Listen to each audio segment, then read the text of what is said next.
The wind whipping through Leicester Street whips through the unthinkable. 2 men, 2 women, and 2 young boys, all killed in one house. 3 other children seriously hurt.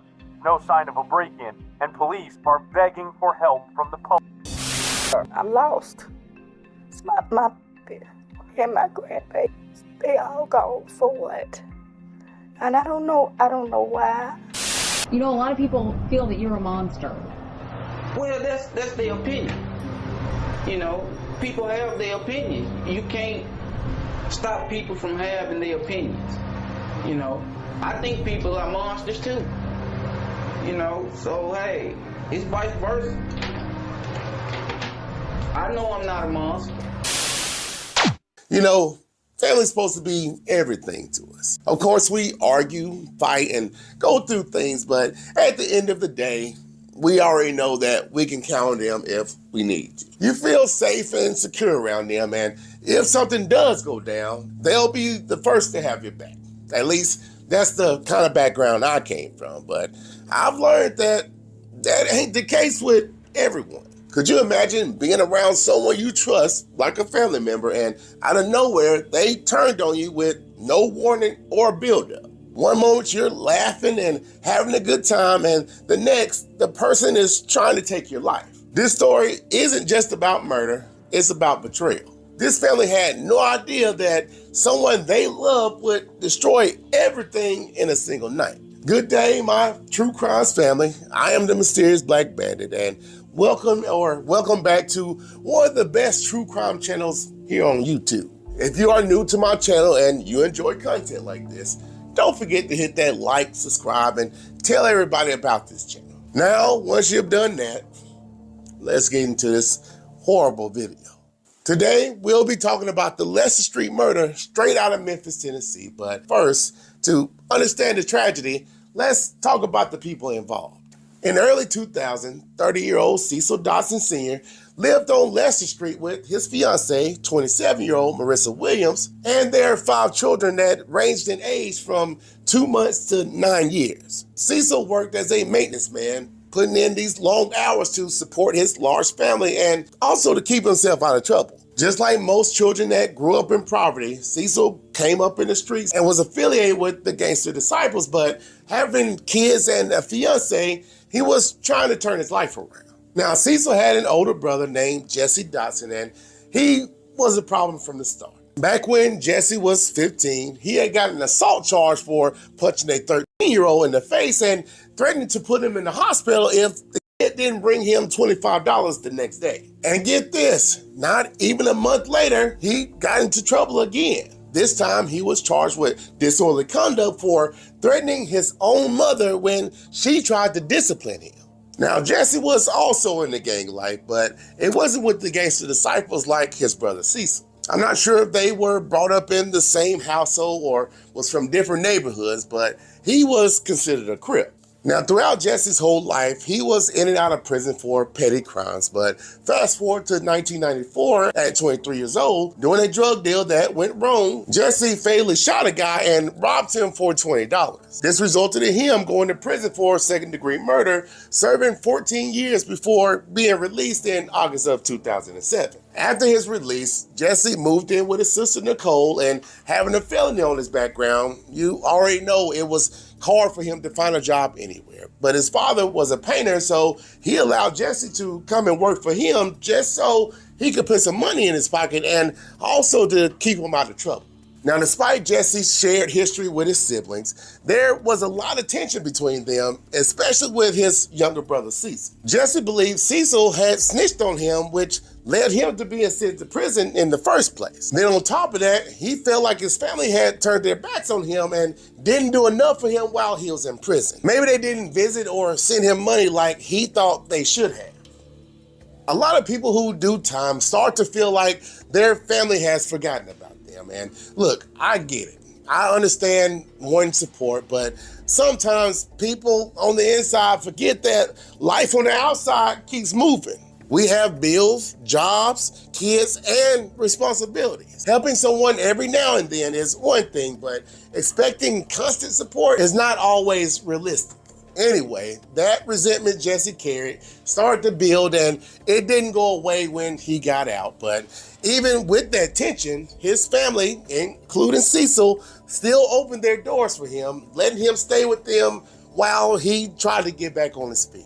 Now, though Jesse was now a free man, I'm not sure if he still was institutionalized or he just had to keep up this reputation, but his behavior didn't change. He was always missing work with his father, constantly getting into altercations with his girlfriend Sheila Jones, and surrounding himself with people who were still in the streets. Okay, let's fast forward to Saturday, March 1st, 2008. Jesse Sr., their half-brother William Waddle, and Jesse went over to Cecil's house to watch a University of Memphis basketball game. Something was going on with his TV and he wasn't able to pick up the game, so their father left, but Jesse and Fat stuck around to drink and eat some of the food that Cecil had put on the grill. Come 10:30, 11 p.m., Fat grabs his things, leaving Jesse, Cecil, and his family behind, and this would be the last time Cecil would be seen alive. By Monday, March 3rd, 2008, the family started to freak out because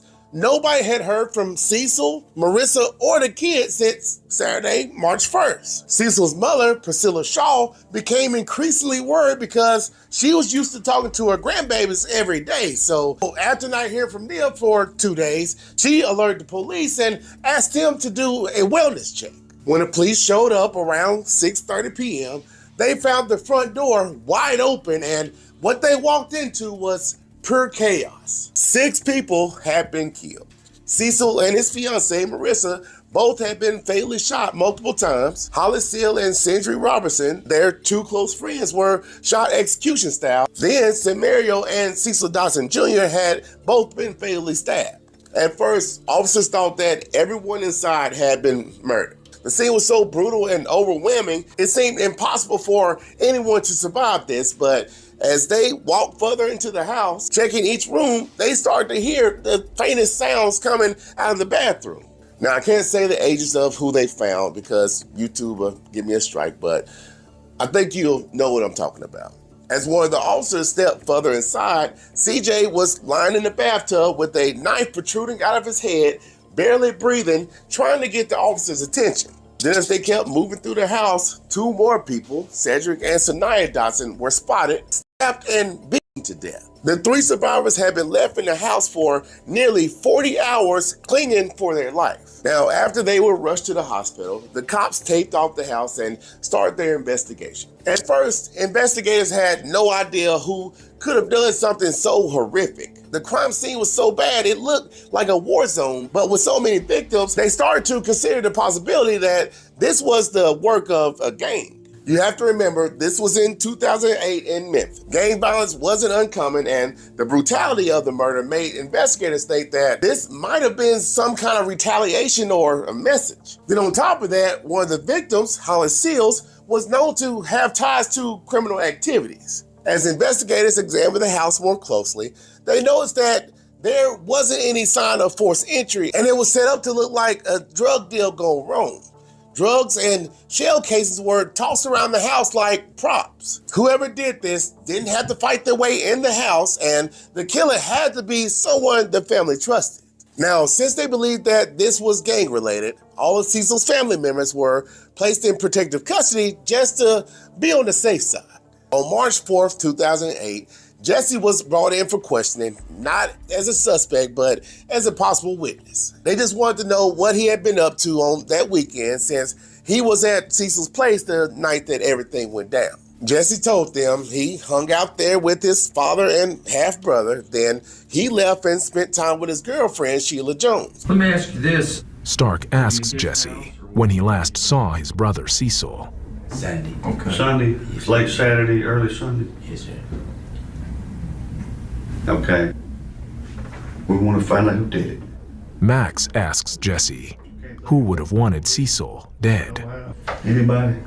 He told me about the incident with him and Doc, Jesse claims that Cecil was in a gang called Gangster Disciples, and that Cecil had been feuding with an alleged fellow gang member, nicknamed Doc Holliday.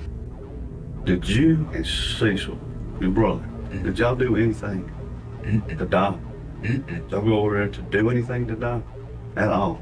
The Doc could tell you he never met me like that. When I met Doc, Jesse claims that he's never had a problem with Doc Holliday. What happened between him and Doc? Russ was supposed to disrespect the Doc. According to Jesse, his brother Cecil and Doc Holliday were both called to a meeting by the gangster disciples. Well, he was supposed to be at this meeting. He just ain't gone. Yeah. He wrote him up. What happens to those meetings if they get written up? They had to go to trial. What happens after that? If they get found guilty, I guess they get their punishment. What's usually punishment? I Enlighten me, because I haven't got a clue. I'm saying I'm not a G though. By March 5th, the police were talking to more family members and were still considering the fact that this could be gang-related. Now, Jesse's sister Nicole got a phone call from their cousin Erica about something being wrong at CJ's house that same night. Then Jesse's father had already noticed he wasn't at Nicole's place Sunday morning when he tried to go pick him up for work. This made them wonder what Jesse was actually up to. By March 7th, everything flipped. CJ, the one that was found in the bathroom with the knife in his head, had waken up from his head injuries. When the investigators asked if he had any idea who did this to him, he didn't hesitate. You don't have anything to worry about. So you said you're gonna stand in a tent? And who did it? And who was with him? He said, my Uncle Junior did it. He was the one that attacked us. He tells the police that he saw his uncle shoot his dad in the face while he was begging for his life, and then he saw him go after everyone else. And just like that, the entire case took a turn. Up until that point, Jesse had been playing this concerned brother, acting like he was just as shocked as everyone else. But now, the fingers were pointed directly at him by someone he thought he killed. The investigators didn't waste any time. The same day, they tracked down Jesse, brought him back into the station, and things got pretty intense. Tell me about your day Saturday, from the time you woke up. Back to work from 8 to 3. Okay. When you got off, who picked you up? Cecil. Okay. So they came to pick you up, then y'all went back up on left. We sit at the kitchen table. Russell started making chicken. Just sitting around the house kicking. Yes, ma'am. Then what y'all do? He dropped me off. Okay. What means the most to you in the world? My family. Not even 30 minutes into the interrogation, they played CJ's recorded statement over and over, letting him hear his voice accusing him of this crime. What they call you? Junior. Junior. Everybody in your family call you Junior. We get it. Everybody in your family call you Junior.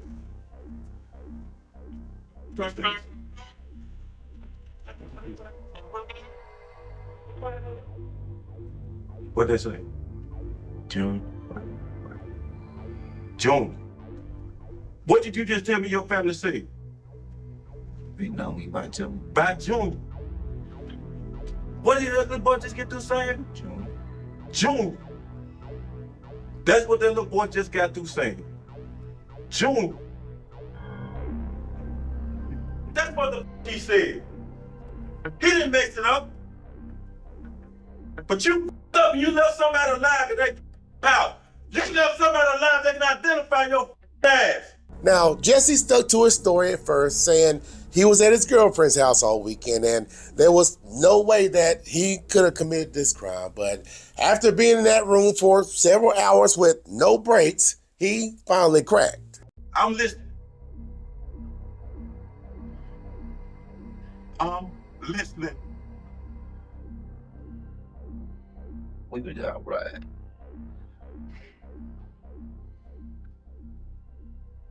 When you got to argue, we argued all the way to the house. Okay. In the house, he was still shooting up. He was handicapped, got into it again. I just started shooting. How many times you shoot?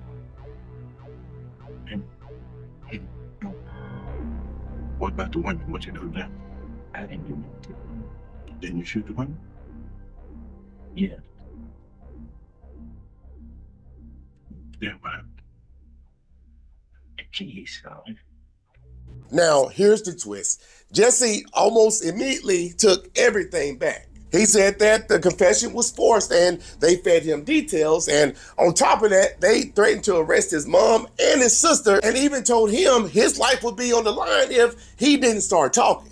Now, there was no physical evidence, no fingerprints or weapon that could tie him to this murder, but just off his nephew CJ's words and his confession, which were both kind of shaky, the police arrested him that night, charging him with 6 counts of first-degree murder and 3 counts of attempted murder.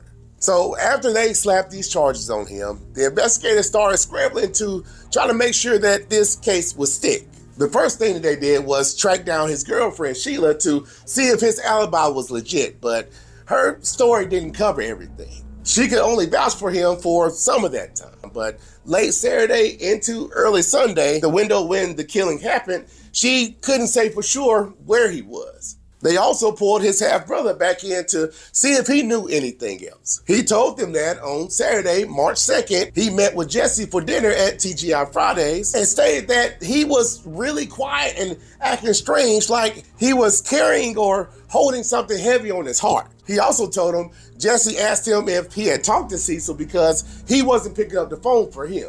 Now, even though all this was hearsay, this was going to help keep Jesse behind bars. On September 27, 2010, Jessie Dotson's trial finally started and he pleaded not guilty to all charges. The prosecution claimed that Jesse was a cold-blooded killer who shot his own brother Cecil in the head after a drunken argument, then took out the others just to cover everything up.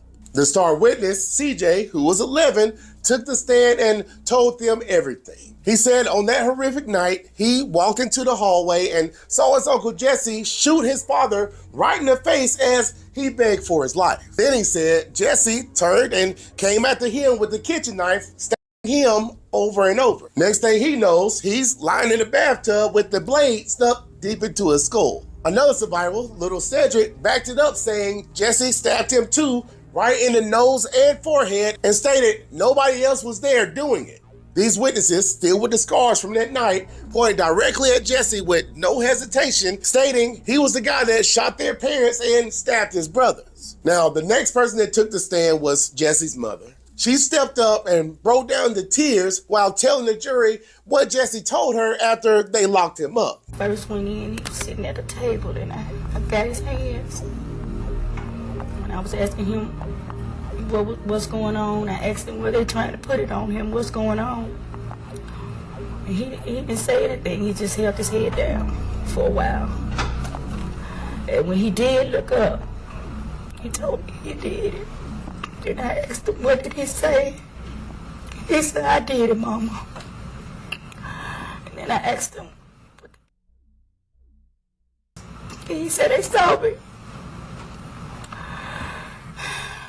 Now, Jesse's defense team knew that they were up against the wall, especially with his confessions and CJ's testimony. So their goal was to flip the whole story and place it on gang retaliation and not him. They argue Cecil had stole drugs or guns from the GDs, so for payback, they ordered what they called a total blackout, which is a killing of everyone in the house. And apparently after the killing is done, they pulled down the victim's pants as a sign of disrespect. They went on to say that the crime committed was way too big for just one guy, especially someone like Jesse, who they claim had mental limitations that made it unlikely he could have done all this by himself. Now, they also tried to challenge both confessions, saying the police manipulated Jesse during questioning, and they also tried to cast doubt on CJ's memory, pointing out that he was way too young at the time, heavily sedated, and suffering from a severe head trauma caused by the attack. By October 9th, Jesse had finally taken a stand and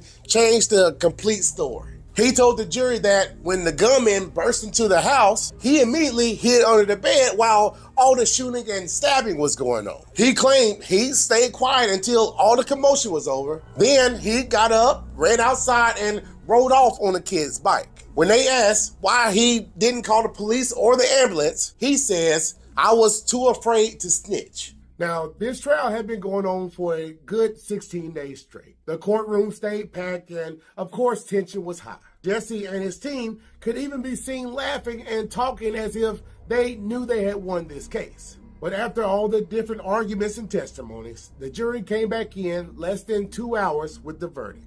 For the Leicester Street Massacre, Jessie Dotson was found guilty on all counts, 6 first-degree murder charges and 3 attempted murder charges. On October 12, 2010, he was handed 6 death sentences, 1 for each life, stacked with 120 years. Apparently, Jesse didn't care nothing about it because as the judge was wrapping things up, he starts clapping real slow and sarcastic like he was mocking the whole case. For his actions, the judge set the execution by lethal injection for March 12th, but due to his lawyer's appeal, Jesse wasn't executed on that day.